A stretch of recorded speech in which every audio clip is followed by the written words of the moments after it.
Bonjour et bienvenue à vous sur H8, la chaîne des affaires et du business. Alors, avant de commencer cette vidéo, je voulais partager avec vous un petit pronostic pour l'équipe de France en vue de cet euro. Alors, le pronostic, je vais d'abord, au moins dans cette vidéo, que faire la partie match de groupe, c'est-à-dire l'Allemagne, le Portugal et la Hongrie. J'ai eu une petite vision des choses. Peut-être, on verra ce soir si j'ai raison, si je me suis planté ou pas. Je vois ce soir une victoire de la France face à l'Allemagne 3-0. Face au Portugal, je vois un score, une victoire de la France 2-1. Et face à la Hongrie, j'ai imaginé, pareil, un match nul, un but partout. Voilà, c'est mon prono match de groupe. Et si j'ai une idée business avant la fin de ces matchs de groupe, ce qui serait top, ça serait de vous faire la suite, si bien sûr il y en a une. Voilà, c'était une parenthèse histoire de, et j'avais envie de revenir dans cette vidéo sur Blablacar. Alors, en effet, j'ai eu l'occasion à nouveau de utiliser le service il y a quelques jours, une semaine et demie pour être exact, et j'ai été à nouveau emballé par certains points et décontenancé par d'autres. Alors, pour ceux qui connaissent, Blablacar a mis en place l'option Boost, et je tenais à le signaler, signaler que c'était quelque chose de vachement intéressant, parce que l'option Boost, en fait, va permettre de booster les potentialités de personnes à covoiturer. Par exemple, vous êtes en voiture, le GPS indique que vous passez prochainement à telle destination. Il y a possibilité dans ces cas-là d'avoir une personne un petit peu de manière instantanée. Il y a cette possibilité-là. Et finalement, la vidéo que j'ai faite, je suis bien content. Et je suis bien content d'avoir fait de la publicité un petit peu via l'application auprès des personnes qui la gèrent au quotidien, parce que finalement, peut-être ce que j'ai dit, ça a porté ses fruits. Peut-être pas, ou ils avaient déjà ça dans leur carton, mais en tout cas, j'en suis content d'avoir pu faire la dernière vidéo. Et via cette vidéo, j'avais envie d'aller un petit peu plus loin, d'où H8 Blablacar numéro 2 ou partie 2, je vais voir après avec le titre. Voilà, l'option Boost, donc je vous invite à découvrir, assez intéressante. Le deuxième point, alors je suis toujours un petit peu décontenancé par le fait et je l'ai eu en cas pratique, donc en revenant de Bordeaux, comme je vous dis, il y a une semaine et demie, j'étais sur l'autoroute avec un gars, il y a une personne qui a réservé dans la ville suivante à une centaine de kilomètres. Le gars était à 130 km, il conduit sa voiture, faut qu'il réponde par SMS, il faut qu'il dise 893 par SMS à 130 km/h. Et franchement, je trouve que niveau sécurité, c'est zéro. Et donc j'ai fait un petit enregistrement pour que vous puissiez voir le fond de ma pensée. Et donc voici l'enregistrement. Votre appel concerne l'assurance, un accident ou tout autre sinistre. Dites assurance ou tapez 1. S'il concerne le crédit, l'épargne ou le compte à vue, dites finance ou tapez 2. Voilà, donc l'idée c'est comme les assurances automobiles, dites oui, tapez 1 ou tapez 1 ou dites oui, tapez 2 ou dites non, je sais pas, mais en tout cas il y a moyen de faire quelque chose à ce niveau-là. Les assureurs le font, ils le font depuis belle lurette. Voilà, donc je trouve que c'est encore le truc qui ne fonctionne pas.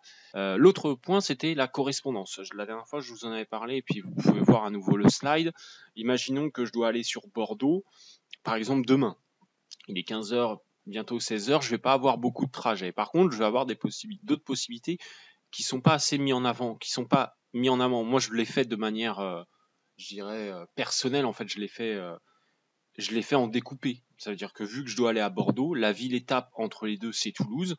Découper le trajet. C'est-à-dire que vous allez avoir sur le trajet, ils vont dire il y a une personne qui fait Bordeaux-Toulouse et il y a une autre personne qui fait Toulouse-Montpellier, histoire de bien marquer la différence. La dernière fois, quand je vous ai expliqué l'exemple d'Albertville, c'était ça. J'ai l'idée d'aller à Albertville. Il n'y a pas de Montpellier-Albertville, mais il y a des Montpellier-Grenoble et des Grenoble-Albertville. Et en fait, cette correspondance, on ne la retrouve pas sur le site internet. Sachant qu'en discutant dans le Blablacar qui m'a ramené de Bordeaux, la personne me disait, et effectivement, Blablacar est une filiale de la SNCF, et la SNCF utilise ce genre de schéma-là. Vous faites par exemple, vous voulez vous rendre, je vais me rendre à Marseille, par exemple, on sait qu'il y a un TGV qui va m'emmener jusqu'à Avignon, et à Avignon, j'ai une correspondance qui m'emmènera jusqu'à Marseille. Voilà l'idée de la correspondance dans l'onglet, comme vous pouvez le voir. Je trouve que ça manque un petit peu de... Ça pourrait être amélioré cette base-là, et on pourrait se dire, ok, là on pourrait utiliser vraiment que Blablacar, ou alors éventuellement dans la correspondance, il y a un train il y a un Blablacar qui m'emmène à Grenoble, j'ai une correspondance pour récupérer un train qui m'emmène à Albertville, ou un car. Voilà, à voir, à réfléchir, je trouve qu'il y a du potentiel à ce niveau-là.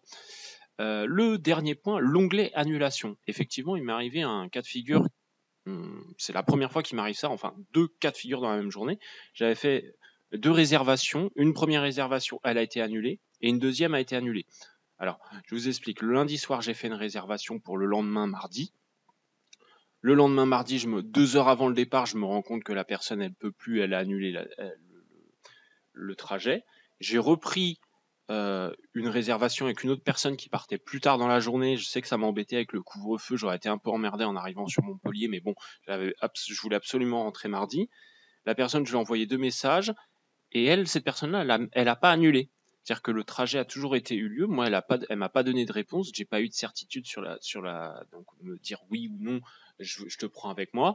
Et finalement, je l'ai pas pris, et j'ai dû reprendre à nouveau un covoiturage pour le mercredi suivant.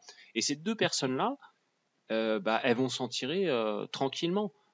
Il existe sur l'application, et je trouve ça super, cet outil-là. D'ailleurs, je trouve qu'il est pas assez, mais en tout cas il existe, et c'est déjà top, c'est de pouvoir donner de manière anonyme une note à la conduite de la personne qui va faire le covoiturage. Et il pourrait y avoir la même note, ou en tout cas un taux d'annulation existentiel. Personnellement, ça m'est déjà arrivé d'annuler. Je trouve ça pas cool. J'ai prévenu les gens au téléphone que j'ai dû annuler, et ça m'embête. Pour moi y compris, un petit onglet qui indiquerait taux d'annulation 10%. Une autre personne qui annule jamais, c'est à 100%, donc on sait qu'elle est entièrement fiable. Tant mieux pour elle. Mais les personnes qui ont annulé, c'est trop facile de s'en sortir comme ça. Enfin, à un moment, il faut moins que ça soit signalé. Juste un petit il y a un taux d'annulation qui existe, au moins on le sait, et on se retrouve pas le bec dans l'eau, comme je pourrais dire. Voilà. Et j'ai fait le tour sur cette deuxième partie Blablacar. Il se peut que dans quelques temps il y ait une troisième partie, peut-être avec le pronostic de la suite de l'aventure tricolore dans l'Euro. J'ai pas prévu forcément de faire un Blablacar dans les prochains jours, donc je ne pense pas à ce niveau-là. Mais en tout cas, c'était histoire de rajouter un petit peu plus par rapport à la première partie que vous aviez déjà visionnée. Merci de partager à nouveau. Merci d'être là, d'être présent, de commenter, de partager ma chaîne, de la faire connaître. Vous savez comment ça fonctionne, hein, il n'y a rien sans rien. J'ai décidé de faire un petit onglet publicité, comme vous pouvez le voir, pour mon cher Antoine, qui est un de mes premiers abonnés, en tout cas l'abonné qui me relance régulièrement pour de nouvelles vidéos. Donc je tenais à lui faire un petit peu de publicité. Je vous invite à aller faire un tour sur son site internet. Son site internet nous emmène voyager, et à l'aube de cet été 2021, c'est plutôt plaisant.